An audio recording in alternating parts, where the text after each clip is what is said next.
What's up, Cellar Dwellers? This is Dan coming back to you with another installment of the Movie Sellers Month of Horrors, Terrors Through Time. This time around, we're getting into the 1950s, and I have an awesome film to talk about from the 1950s. I watched 1957's The Curse of Frankenstein. Now, beyond the fact that this is Peter Cushing, Christopher Lee, just an absolute murderer's row of amazing talent.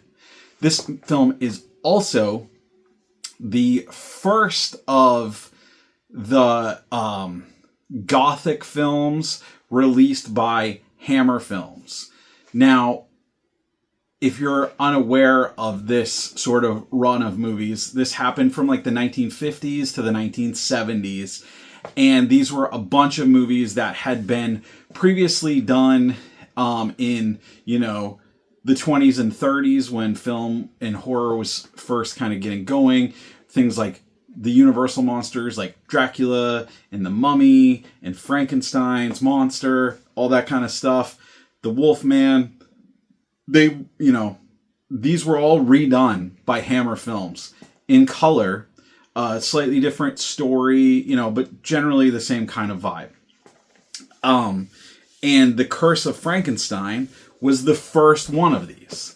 So this was the one that kind of kicked the whole thing off. If you're thinking about like the MCU, for instance, this would have been like the Tobey Maguire Spider-Man or maybe the X-Men, something along those lines. Like one of those first ones to kind of like break the dam and, bring in the flood.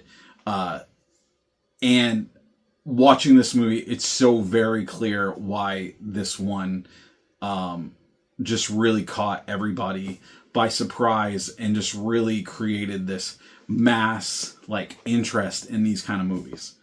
Now, this was, the 40s, and so color was, something new that people were playing with and trying to figure out how to use in film and use effectively in film.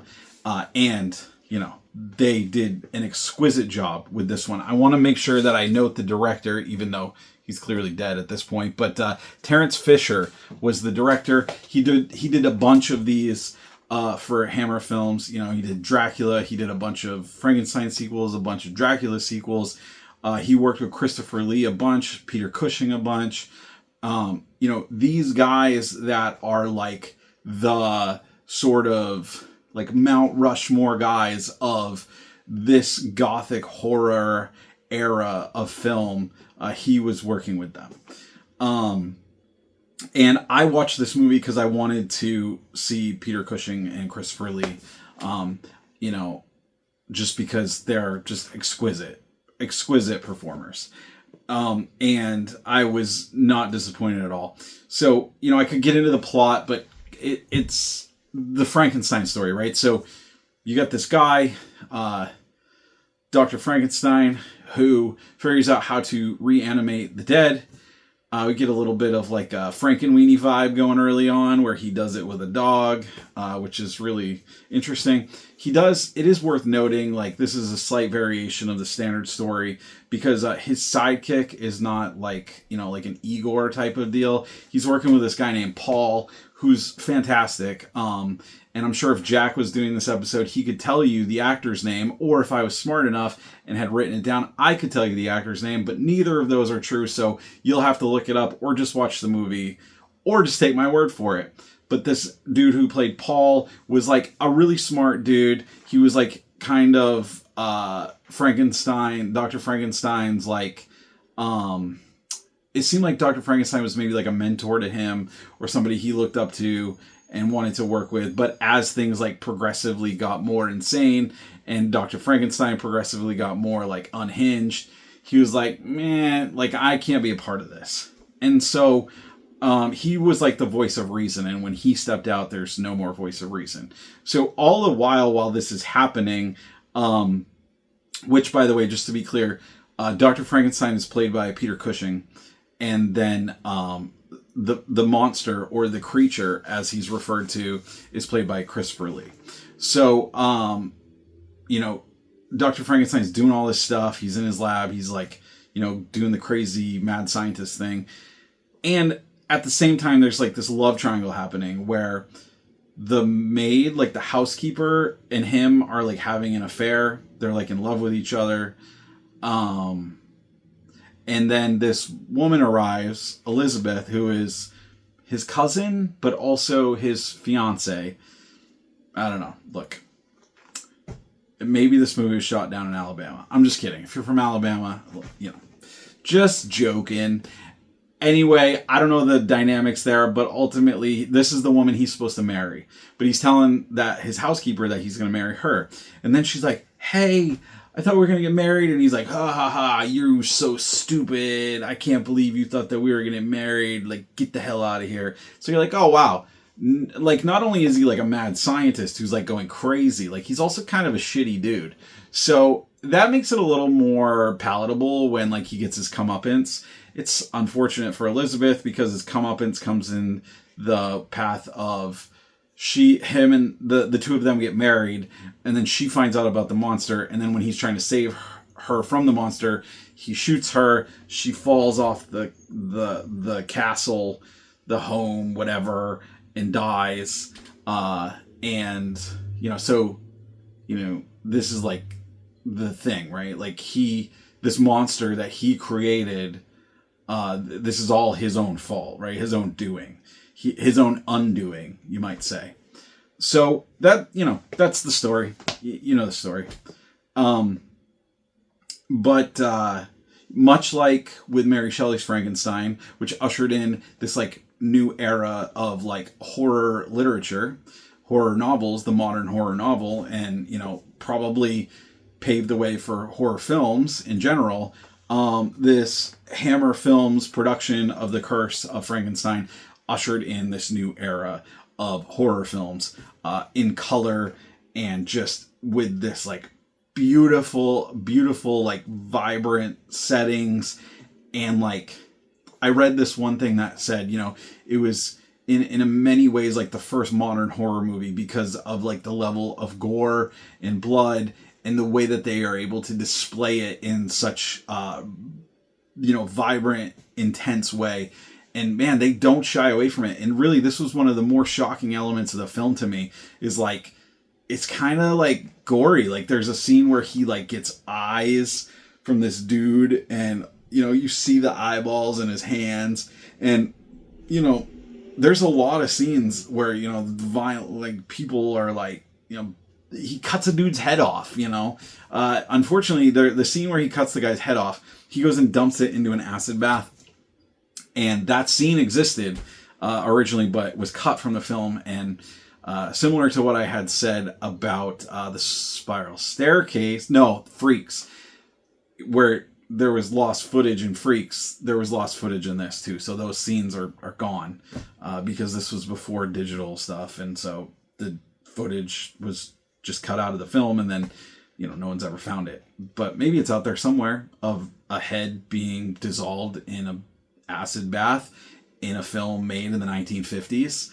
I hope so, because I would love to see it, but it's not in the movie. You can watch The Curse of Frankenstein on Plex. It's not free anywhere else that I could find, not on Tubi, not on YouTube. If you don't want to deal with the commercials, obviously just go pick up a copy or just go rent it, for $3.99 on something. But you can watch it for free on Plex. The blood is the red in the blood is so vibrant. And the creature, he's got this real like Ramiro zombie look to him. He's got like his face is all like white and like pasty and nasty, and like Christopher Lee just like plays the creature so incredibly well. And the acting in this movie is so just theatrical, and the music and all of it is just this very, it's a gothic horror film, and it really lives up to that that genre and that title. And is it scary? No. I mean, it's not a scary movie. Like, you're not going to have nightmares. You might. If you see the creature, that could leave an impression on you. But like, it's not a traditionally like scary movie where you're gonna lay in bed thinking about how freaked out you are after you watch it. But is it a good Halloween movie? I mean, come on. Like, this is like the Monster Mash level of like necessary on Halloween. This is an absolute classic. You know, if you want to watch a fun early horror movie, like, this is one of the ones that you gotta watch. Just Peter Cushing and Christopher Lee and the whole cast are phenomenal. The color, the usage of color is phenomenal. I really feel like as film, like sort of as they progressed in making movies, and color became sort of more commonplace, maybe there was less like, I don't know if this is true, but it seems like maybe there was less consideration put into how to display color, how to use color, how to like really make color pop in certain ways. Now, obviously there's exceptions to this. You know, you think of something like the movie 300 or Sin City or something like that, where, you know, they really do specific things, you know, or movies where they have certain types of color tones. Like, you know, I think of like The Ring, that's got a very blue palette and stuff. Obviously they put thought into color, but you just watch this movie and you can tell that, you know, they were very intentional about how to use color, how to use the red in the blood, but then also red in a flower over here, or red in, you know, somebody's handkerchief or something. And you know that like those tie-throughs are very intentional, and they just work so incredibly well. Yeah, this is a fantastic movie. Absolutely, if you're looking for a fun, spooky Halloween movie to throw on, something that you could probably watch with the kids, like without much concern. If your kids are, you know, even like 8, 9, 10, somewhere around there, I think they're going to be totally fine with this. Put it on at a party, and you'd be surprised at how many people actually catch themselves just like really watching it and really tuning into it, and not just like, you know, walking by it in the background. I rate this movie a 10 out of 10. I don't know how you could not. You know, this is one of those movies that just changed the game. And you can see how, you can see why. So go check it out. The Curse of Frankenstein, Peter Cushing, Christopher Lee, one of the first of the Hammer Gothic horror films. Think you'll have a great time with it. I had a great time with it. Tune back in tomorrow for another installment of the Movie Sellers Month of Horrors, Terrors Through Time.